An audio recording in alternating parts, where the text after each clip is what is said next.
السلام علیکم، خوش آمدید ڈیلی نائٹ سٹوری پر۔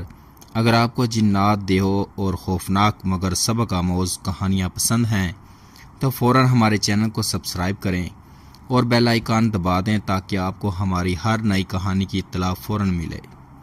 آج کی کہانی ہے ایک معصوم کنواری لڑکی اور ایک خطرناک دیو کی، ایسی کہانی جو آپ کو ہلا کر رکھ دے گی۔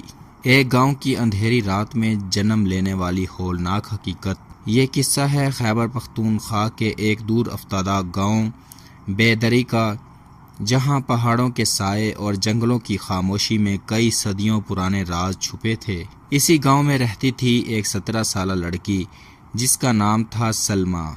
سلمیٰ نہایت حسین، سادہ دل اور خاموش طبیعت کی مالک تھی۔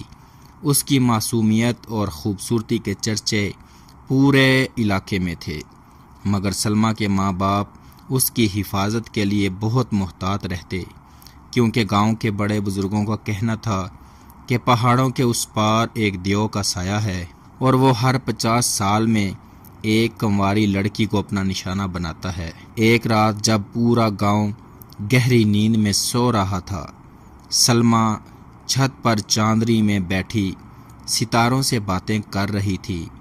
تبھی ایک سناٹا سا چھا گیا، ہوا بند ہو گئی اور اچانک ایک عجیب سی دھیمی سرگوشی سنائی دی۔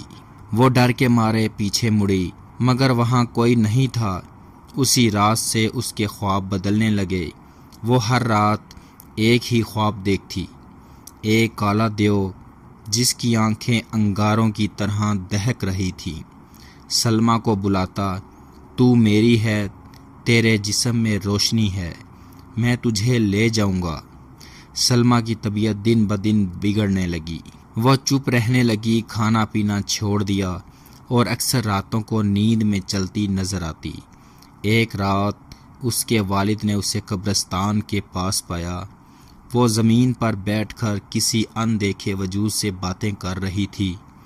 بابا جی قاری طیب جو گاؤں کے روحانی عالم تھے، انہوں نے سلمیٰ کو دم کیا تو سلمیٰ کی آواز بدل گئی اور ایک مردانہ غصے بھری آواز میں بولی، یہ میری ہے، 50 سال ہو چکے، اب کوئی نہیں روک سکتا۔ قاری صاحب نے بتایا کہ یہ ایک پہاڑی دیو ہے جسے صدیوں پہلے قید کیا گیا تھا، مگر ہر 50 سال بعد وہ کسی پاک دامن معصوم لڑکی کے جسم پر قبضہ کرتا ہے تاکہ دوبارہ دنیا میں اپنا وجود قائم کر سکے۔ انہوں نے کہا کہ اگر چاند کی 13ویں رات تک سلمیٰ کو آزاد نہ کرایا گیا تو وہ دیو سلمیٰ کے جسم میں مکمل طور پر داخل ہو جائے گا۔ چاند کی 13ویں رات آئی، گاؤں کی مسجد، قبرستان اور پہاڑی راستوں پر عجیب سی روشنی اور اندھیرے کا ملاپ ہونے لگا۔ قاری طیب نے سلمیٰ پر قرآن کی تلاوت شروع کی۔ سلمیٰ کے جسم میں چیخیں، جھٹکے اور خون کی الٹیاں شروع ہو گئیں۔ اچانک ایک کالا سایہ بلند ہوا، اس کی شکل انسانی نہ تھی، لمبا قد، نوکیلے دانت، آگ جیسی آنکھیں۔ وہ غرایا، میں واپس آؤں گا، یہ جنگ ابھی ختم نہیں ہوئی، اور ایک زوردار دھماکے کے ساتھ وہ سایہ ختم ہو گیا۔ سلمیٰ بے ہوش ہو کر گر گئی، مگر زندہ بچ گئی۔ کئی مہینوں تک وہ بول نہ سکی، مگر آہستہ آہستہ ٹھیک ہو گئی۔ گاؤں کے لوگ کہتے ہیں وہ دیو اب بھی پہاڑوں کے اندر قید ہے، اگلی 50 سالہ قربانی کا انتظار کرتا ہوا۔ سلمیٰ کی زندگی بظاہر معمول پر آ چکی تھی۔ وہ دن کے وقت ہنستی، بولتی اور اپنے ماں باپ کا ہاتھ بٹاتی، مگر رات ہوتے ہی اس کے چہرے پر ایک گہرا سایہ چھا جاتا۔ ایک رات وہ پھر نیند میں چلتے ہوئے پہاڑی جنگل کی طرف نکل گئی۔ اس بار اس کے قدم روک کے نہ رک سکے۔ جب وہ صبح ہوئی تو سلمیٰ گاؤں سے غائب تھی۔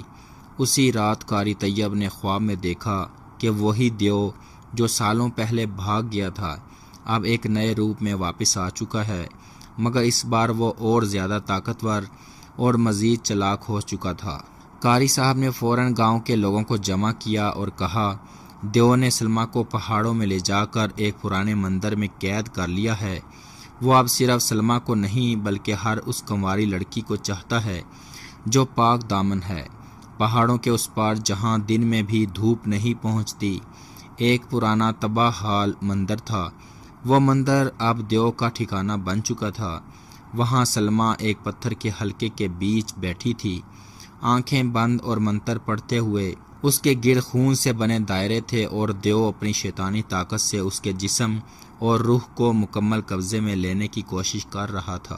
قاری طیب نے 5 بہادر مردوں کو چنا جو قرآن، اذکار اور نیت کی طاقت سے دیو کا سامنا کر سکیں۔ یہ لوگ حافظ کریم، درویش بابا، منصور، راحیل، ادریس، یہ سب مل کر رات کے وقت مندر کی طرف روانہ ہوئے۔ مندر پہنچتے ہی زمین لرزنے لگی، آسمان پر کالے بادل چھا گئے اور ایک زوردار دھاڑ سنائی دی۔ تم لوگ اسے نہیں بچا سکتے۔ دیو ایک شیطانی طوفان کے ساتھ سامنے آیا، اس کے ہاتھوں میں شعلے تھے، آنکھیں سرخ اور زبان سے منتر برآمد ہو رہے تھے۔ قاری طیب نے سورۃ جن کی تلاوت شروع کی، درویش بابا نے تسبیح ہاتھ میں لی اور سب نے مل کر اللہ کے نام پر حملہ کیا۔ دیو چیخنے لگا، سلمیٰ زمین پر تڑپنے لگی، اس کے جسم سے کالا دھواں نکلنے لگا۔ وہ چیخ کر بولی، مجھے بچا لو، وہ میرے اندر ہے۔ قاری صاحب کی دعا اور اللہ کے کلام کے ساتھ دیو کا جسم آگ کی لپٹ میں جلنے لگا اور وہ مندر کے فرش پر گر کر راکھ بن گیا۔ سلمیٰ بے ہوش تھی مگر سب نے شکر ادا کیا۔ مگر جیسے ہی وہ لوگ نیچے اترنے لگے، درویش بابا نے ایک جلی ہوئی دیوار پر خون سے لکھی ہوئی عبارت دیکھی، میں ختم نہیں ہوا، میں اپنے بچوں کو بھیجوں گا۔ ناظرین، کہانی ختم نہیں ہوئی کیونکہ اب دیو کا بیٹا آ رہا ہے۔ کیا سلمیٰ دوبارہ اس کا نشانہ بنے گی؟ کیا گاؤں والے ایک اور جنگ کے لیے تیار ہیں؟ اور دیو کے بیٹے کی طاقت کیا انسانی حدود سے باہر ہوگی؟ جاننے کے لیے اگلا حصہ ضرور دیکھیں۔ اگر آپ کو یہ کہانی پسند آئی ہو تو لائک، سبسکرائب اور کمنٹ میں اپنی رائے ضرور دیں۔